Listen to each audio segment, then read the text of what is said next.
Hey, everybody. Welcome back to the Getting It Wrong podcast, where we unlearn harmful ideals, beliefs, and ideologies that we might be holding on to.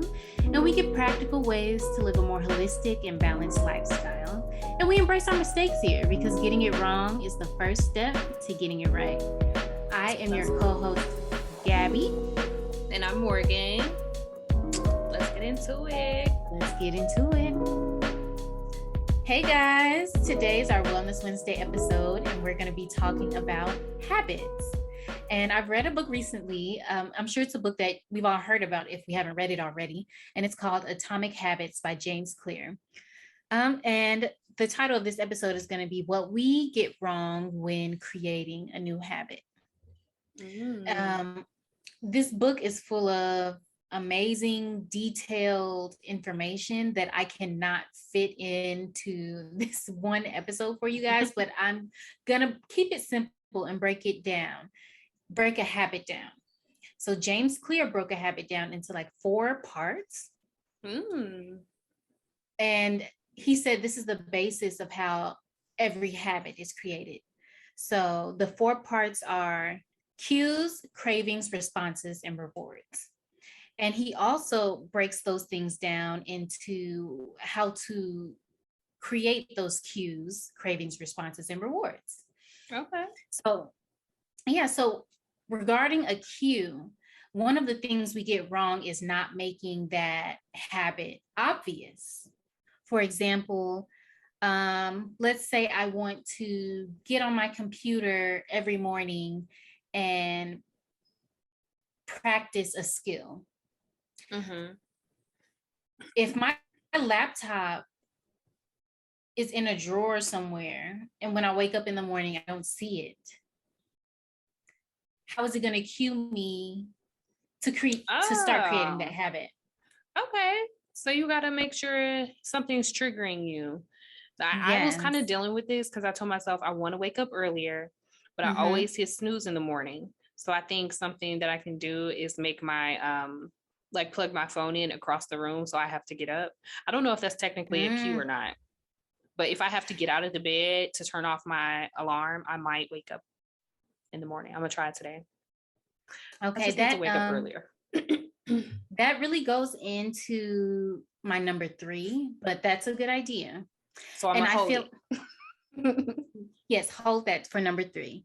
Another thing that can help you make a habit obvious is to be intentional. If you want to work on this skill every day, you have to be intentional and say, I want to work on this skill when I wake up at 5:30 a.m. and sit down at my table. And after I drink my coffee, like you have to have a specific vision of when, where, and where you're going to do this habit. Okay. Yes. Another thing is habit stacking, which I really like. This is basically when you stack a new habit on top of an old habit. So let's say after I drink my coffee in the morning, I will do a 5-minute workout. Okay. I feel like that helps as well. And I'm going to go ahead and move on to number 2. Something else that we get wrong when trying to create a new habit is not making the habit attractive. And this goes with the craving part of it. So this is one that I do often, and I didn't know the term for, but it's called temptation bundling. And this is when you pair something you're not really supposed to be doing, or what you shouldn't be doing with something that you should be doing. I literally do this all the time. So let's say I want to watch a movie or watch a show or something. And I'm like, okay, I'll watch this show, but I'll also do like 25 sets of crunches or like squats while I watch the show. That's a good trade-off. See? Okay. So it's just helping you feel motivated about it. Like, so the craving, it's like you are, I don't know. It makes you want to do it. Yeah, it makes you want to do it. It makes you feel like you're I don't know, it just makes you feel like you're getting something out of it more than just, you're like, I know I did. I watched too many of the Real Housewives episodes, but I did my workout, so I'm straight. Exactly. I think that's my favorite type of motivation, to be honest. I think that's what I do more often, more often than not. Let's see, another thing to make your habit attractive. And this is something that we talk about all the time. It's about your culture and environment. So if there's a habit that you want to work on, you should join a culture that habit is their norm. Okay. Because I mean, that makes perfect sense. Yeah. If you see people doing this every day, it makes you want to do it as well. So okay, that's kind of like when you're in school. Mm-hmm. Yeah, like when you're in school and you're like, I remember thinking like, okay, as soon as I get out of classes, I'm going to study. But if I go to my room and study, not about to study, especially if your roommate taking a nap or something, you know, you're like, you're not going to study. You're going to fall asleep too soon. But if you go to like to the library and study, that's a whole different environment. Everybody around you is also, you know, learning. So that definitely helps. And then you're gonna look stupid if you over there taking a nap at the library because everybody else is there to learn. So there we go. Yes. And like it applies to so many things in life if you think about it. Like anything you want to do, like if you want to learn how to do something, it's like you join a group or you join a club that's what they do. So that'll help you be consistent and actually learn a skill or and then and then like when you're working out and you have like a workout buddy, like somebody to help keep you accountable, that helps too. All good tips. Okay, all good tips. And when I say this book breaks it down even deeper than what I'm doing, of course it does, but it gets so deep. It even takes it back to like the history. And I might share a little bit of that with you once I get done with these 4 tips. But I'm going to go ahead and go to tip number 3. Something that we get wrong is not making our habit easy. So we're more likely to stick to a new habit if we make it easy. One of my favorite things from this chapter was using the 2-minute rule. So if there's a habit you want to create, commit for 2 minutes. Like that's literally all you have to do. Let's say you want to go to the gym, and it doesn't necessarily have to be 2 minutes specifically, but you say, okay, I'm in the gym, but I'm only going to stay here for like 15 minutes and I'm going to leave. Right. Yeah, I've done that. And it's like you still feel better about it. And then sometimes you sit there for the 15 minutes and you're like, okay, I could keep going. Exactly. It helps you out there. But Mr. Clear also says that the most successful habits are when you always have to stay under the commitment. So like it doesn't feel like work, if that makes sense. So it doesn't feel difficult. That's interesting. Yeah. So let's say I want to learn a new skill. I keep going to this tip because I'm trying to learn a new skill on my laptop. But so let's say I'm trying to learn like a programming language, but instead of being like, okay, I'm going to spend an hour every morning so I can get all this information, get as much information in as I can every morning, I could just commit to like, okay, so I'll commit for like 15 minutes. I do 15 minutes every day. It's like I'm still making progress, but I don't have the burden of like trying to sit there in front of my computer screen for like an hour. Yes. Yeah. And get burnt out and not want to do it the next day. Okay.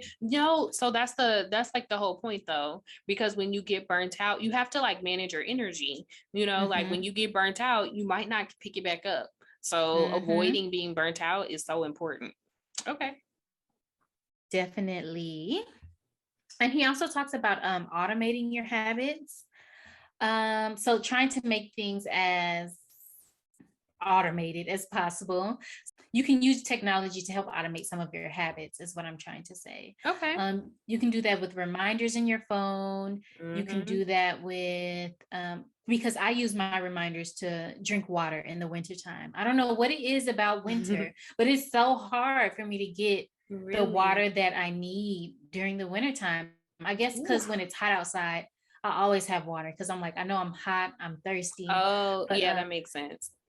Yeah. but in the winter, it's so hard for me. So I have a reminder in my phone for like, I don't know, every hour to be like, time to drink water.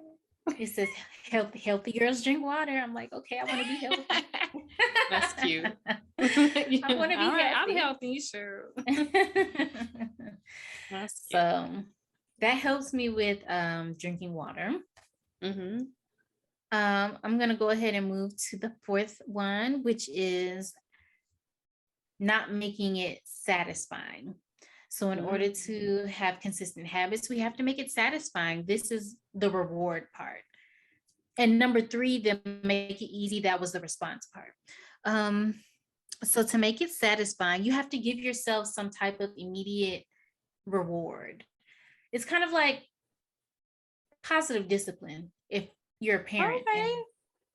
Or yeah, kind of like positive discipline. That's okay. Positive discipline, I swear, is not the word I'm looking for. Don't you remember? Yes, reinforcement. Mm-hmm. Positive reinforcement. Yep. So let's say one thing I like to do for positive reinforcement is writing my habit down, like in my journal, like daily, or my planner. And once I finish that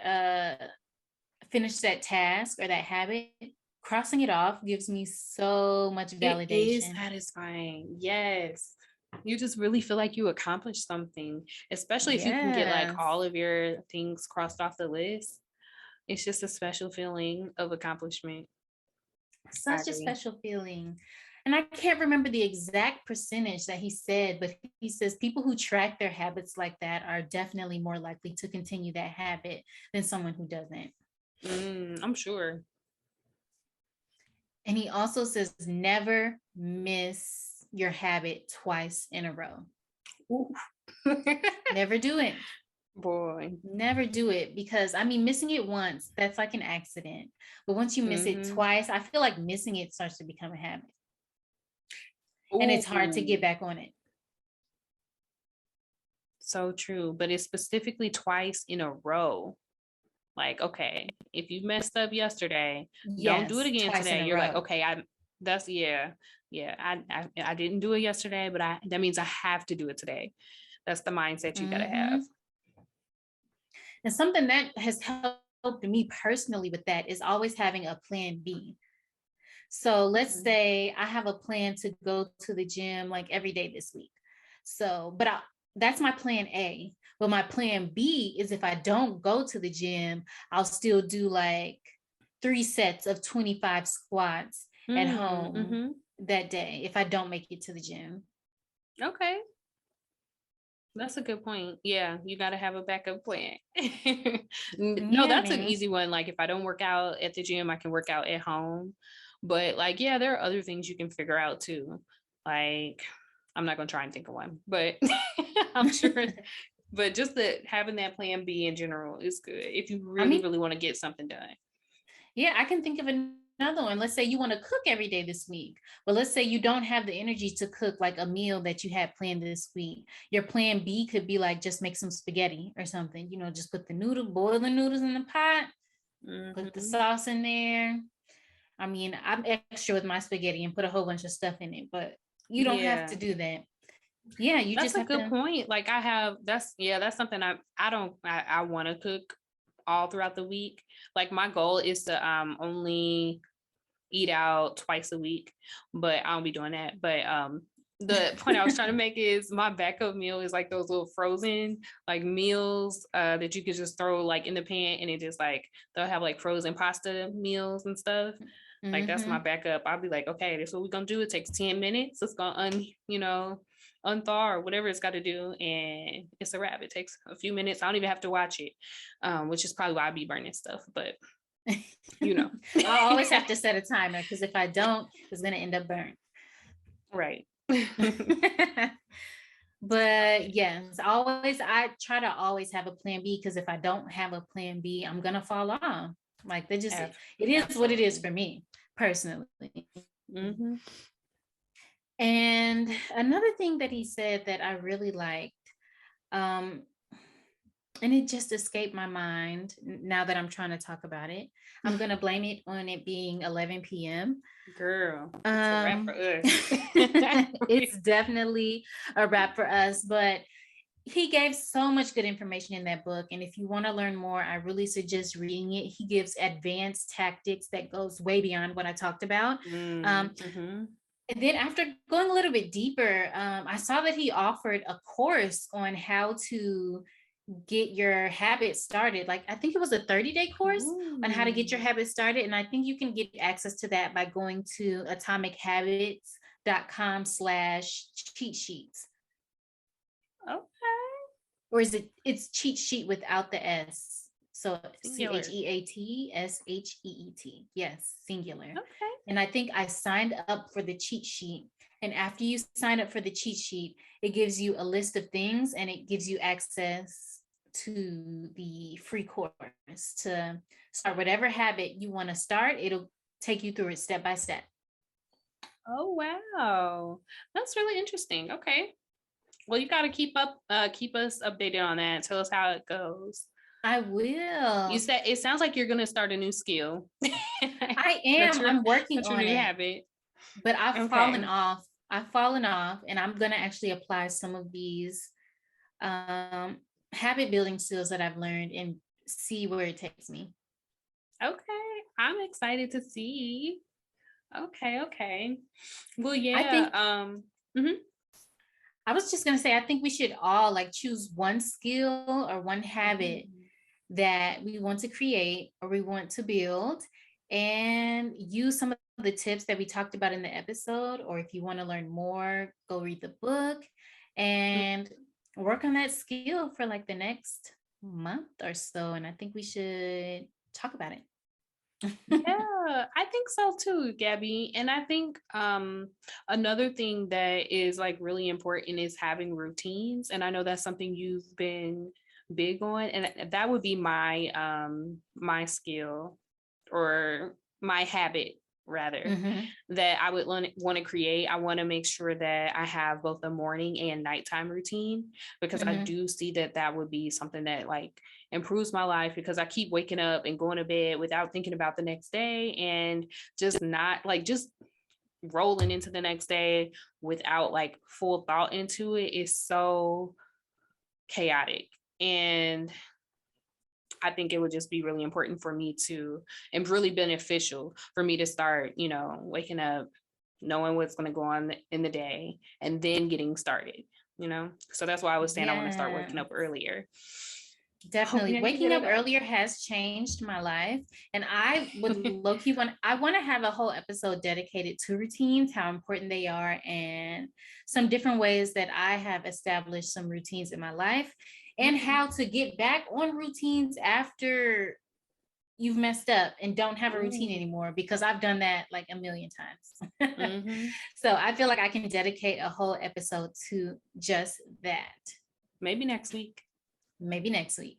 Yes. And then also I think we should definitely I think a part of this, for me at least, a part of starting something new like this is, it sounds weird, but like cleaning my house makes me feel like I can start something else new. Something about just like starting off with a clean slate in my house, like it just changes my vibe and I just feel better about doing something else. It's like, yeah, it's like a spiritual aspect to that. Yeah. Very. It's like, how can you bring anything new into your life? Oops, I just smacked my microphone. How can you bring anything new into your life unless you clear out some of the old? It's absolutely the law of nature. I just made that up, but I was gonna be like, yes. But I know it's a law out there somewhere because gotta be. It just makes sense. I agree. Clean. I'm sure house. You can find it in the Bible somewhere. Like, I'm sure. I'm positive. Something about spring cleaning. Yeah, I read that. Right. James chapter 2, verse 9. Look it up. Yep. No, but for real, like, it is about to be spring. We can start spring cleaning, y'all. That's gonna be another. I'm excited. That makes me happy. And then putting like plants and stuff in your house again, planting stuff. Ooh, planting. Spring. I'm so ready to get get rid of that. winter. Yes, Lord. Because we just had a winter storm recently. Well, actually, it's technically going on right now. I was gonna say, as soon as it ended, I washed my car, and then literally that next day, it just came out of nowhere. It wasn't on the winter app. I mean, the winter app. It wasn't on the weather app. They missed one that it was gonna snow the very next day, and then it snowed again today. And yeah, it's I'm over like it. 2 winter storms. Like, no, I feel like you should only have one every winter. Why are we having multiple? In a week. In a week. Over it. Over it. But yeah. Ready for spring. Moral of the story. Yes, ready for spring cleaning, get rid of the old, bring in the new. But that is all that I have. Creating new habits. Yes, I want to reiterate, pick a habit that you want to build within the next month. Use some of the tips we talked about. Make your habit obvious, make it attractive, make it easy, and make it satisfying. Okay. All right, that's all I have. Bye. Bye.